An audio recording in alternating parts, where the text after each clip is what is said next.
Sénégalaises, Sénégalais, nos chers compatriotes de l'intérieur du pays et de la diaspora. Je viens de parcourir une partie importante de notre territoire. J'ai été dans les villages reculés, dans les communes éloignées, dans les départements et les régions dites périphériques.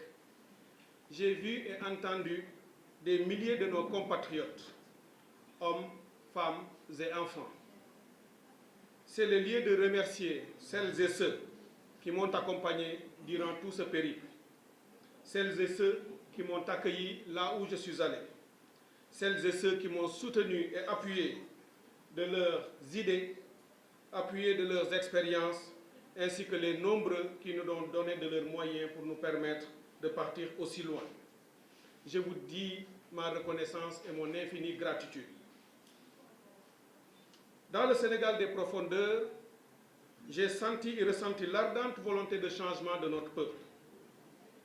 J'ai vu leur détermination à faire face et à vaincre les obstacles pour se hisser vers le changement et lever les défis qui obstruent leur perspective d'évolution et de vie meilleure. J'ai constaté avec satisfaction et espoir leur engagement ferme à réécrire le narratif du Sénégal et à changer durablement et définitivement la trajectoire de notre pays. J'ai vu des hommes et des femmes décidés, déterminés à être des acteurs de leur propre vie et à être des acteurs du changement qu'ils veulent, ayant pour credo être l'exemple du changement souhaité. Chers compatriotes, notre pays vit une situation politique sans précédent. Jadis considéré comme la vitrine démocratique africaine, le Sénégal a vu ces dernières années, ces derniers mois en particulier, les piliers solides de sa démocratie être démantelés les uns après les autres et secouant gravement notre infrastructure démocratique et républicaine, laissant le pays dans une situation de vulnérabilité, de faiblesse et d'anomie sans précédent dans notre histoire. Cela a fait presque trembler beaucoup de Sénégalais, tant on a fait vaciller nos institutions. Face à toutes ces incertitudes et aux menaces multiformes auxquelles notre pays fait face, devant la dérégulation du jeu politique, le brouillage des repères et la faillite de la morale en politique, j'ai fait le choix de ne céder ni à la facilité des positionnements individuels, ni aux calculs opportunistes, et encore moins au déshonneur. En politique, comme dans ma vie tout court, je m'attache à agir toujours selon un référentiel éthique solide et rigoureux auquel je m'interdis de déroger et de me soustraire. Je prie Allah subhanahu wa ta'ala de m'aider à garder cette posture jusqu'à la fin de ma vie, car c'est la seule chose que je voudrais léguer à ma postérité si je quittais ce monde un jour. Il y a quelques mois en arrière, j'ai annoncé publiquement que je renonçais à ma propre candidature pour soutenir celle de mon ami et allié le président Ousmane Sonko, s'il venait à être validé. Ousmane Sonko et moi, nous nous sommes parlé. Nous nous parlions déjà depuis un très bon moment. Même pendant qu'il était dans les liens de la détention, nous échangions. Cette semaine, nous avons encore échangé par 2 fois.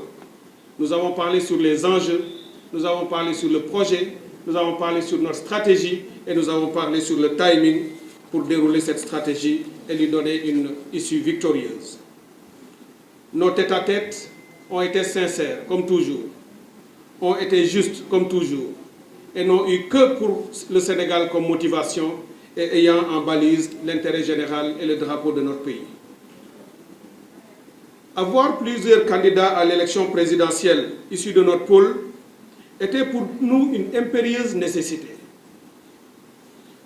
Porter et promouvoir ce projet que nous avons en partage tout au long de la campagne était aussi une ligne de défense, notre principale ligne de défense, pour nous assurer que celui qui incarnait le projet et qui, au moment où il était choisi, était dans les liens de la détention et donc vulnérable, qu'il pourrait un jour continuer et porter le projet jusqu'à sa fin.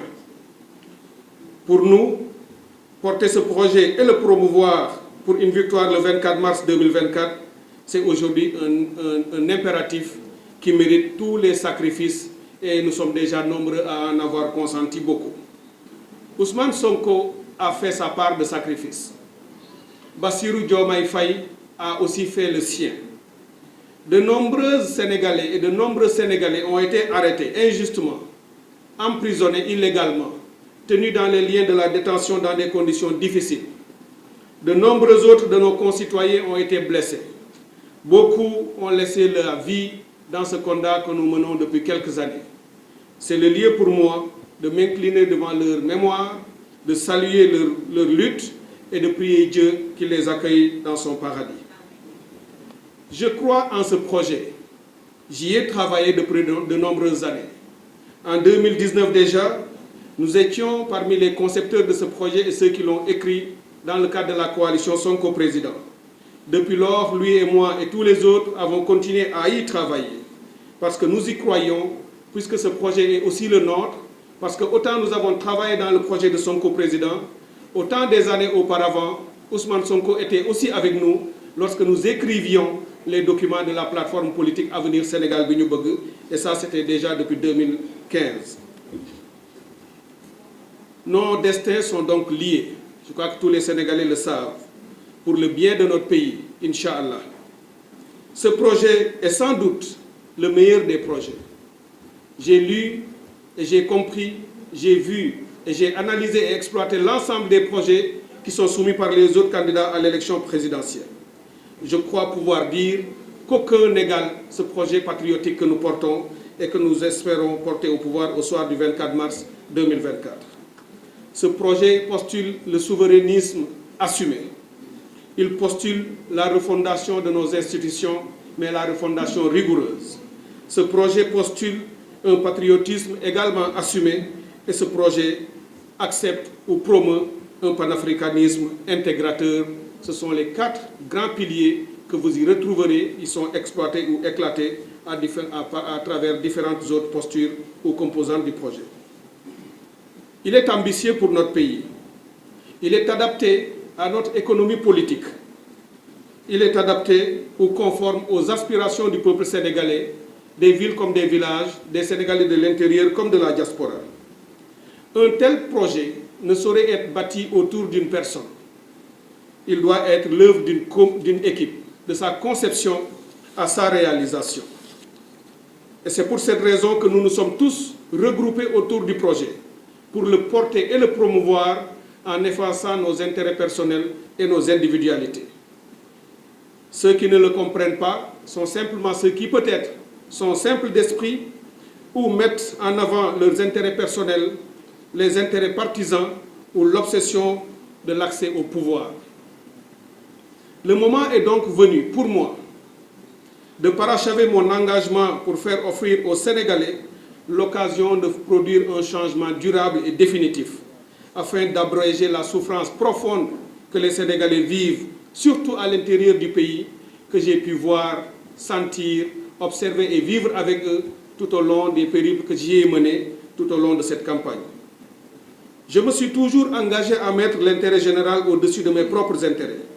Et je ne conçois aucun succès en politique, aucune réussite, aucune réalisation au-delà de ce que j'estime être l'intérêt général et l'intérêt collectif.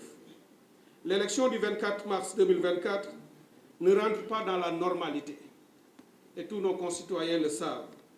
C'est une élection exceptionnelle à tout point de vue. On ne peut donc pas l'aborder avec des instruments et une posture normale et simpliste. À situation exceptionnelle, mesures et postures exceptionnelles. C'est pourquoi, après avoir consulté ma famille, les militants et sympathisants qui m'accompagnent en politique, mes amis et proches, celles et ceux qui m'aiment et qui me veulent du bien, mes alliés et partisans et tous ceux qui sont avec nous, j'appelle tous ceux qui m'ont suivi, qui m'ont compris et qui étaient prêts à voter pour moi, je les appelle à porter leur vote et leur voix sur le candidat Bassirou Diomaye Diakhar Faye pour l'élire dès le premier tour au soir du 24 mars 2024.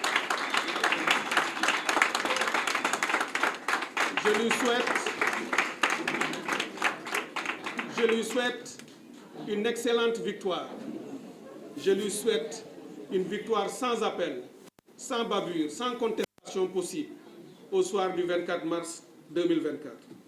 En conséquence de quoi, je retire donc ma candidature à l'élection afin d'éviter tout éclatement et éparpillement des voix autour de notre projet et qu'on se regroupe et qu'on se concentre pour faire triompher notre projet dès le premier tour, Inch'Allah.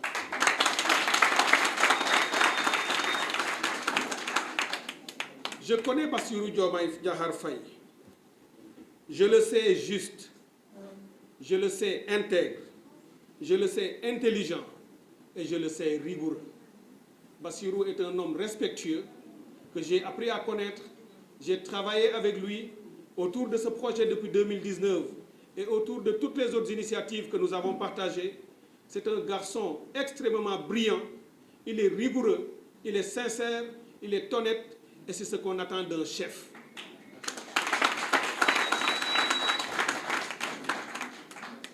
Le reste, ce n'est pas l'affaire du chef, c'est l'affaire d'une équipe. Le chef, on a besoin qu'il ait les attributs dont je viens de parler. Mais tout le reste, c'est l'affaire d'une équipe. Et nous avons une équipe. Nous avons une équipe de 18 millions de Sénégalais, puisque nous entendons faire de ces 18 millions de Sénégalais des acteurs de leur propre développement, des protagonistes du changement, des protagonistes et constructeurs du Sénégal que nous voulons et que nous voulons amorcer dès le 24 mars 2024, Inch'Allah, avec l'aide de Dieu.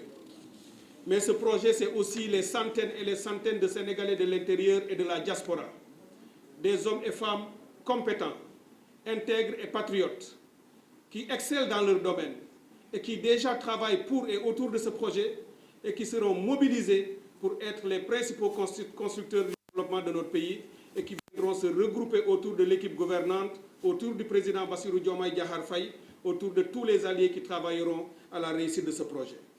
Je finis donc en remerciant l'équipe qui m'a accompagné sur le terrain partout où je suis allé. L'équipe d'Avenir Sénégal de Youbogé, je vous prie, s'il vous plaît, de les féliciter et de les encourager. Je remercie le peuple sénégalais pour le respect et la bienveillance avec lesquels il me tient. Je ne mesurais pas l'étendue de cet amour que beaucoup de nos compatriotes portent pour moi. J'ai été très touché, partout où on est allé, de les voir et entendre ces hommes et ces femmes qui arrivaient, peut-être par la magie des réseaux sociaux, par la magie des journalistes que vous êtes, par le partage de la diffusion de l'information. Partout où on est passé, ces Sénégalais sont sortis pour nous dire « Docteur Cheikh Tidiane Dièye, nous vous connaissons, nous vous suivons, nous vous apprécions et restez ce que vous êtes.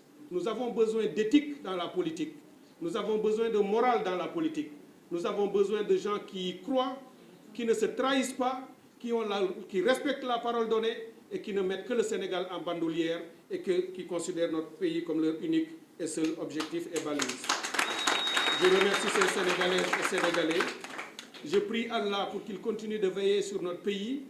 Nous avons un grand pays, nous avons un grand peuple. Si nous nous donnons la main et nous travaillons dans la paix et l'amour mutuel et le respect réciproque, nous pourrons conduire notre pays à des lendemains extrêmement favorables pour tout le monde. Je remercie tout le monde. Je vous souhaite une très très belle fin de journée. Vive le Sénégal. Je vous remercie, mesdames et messieurs.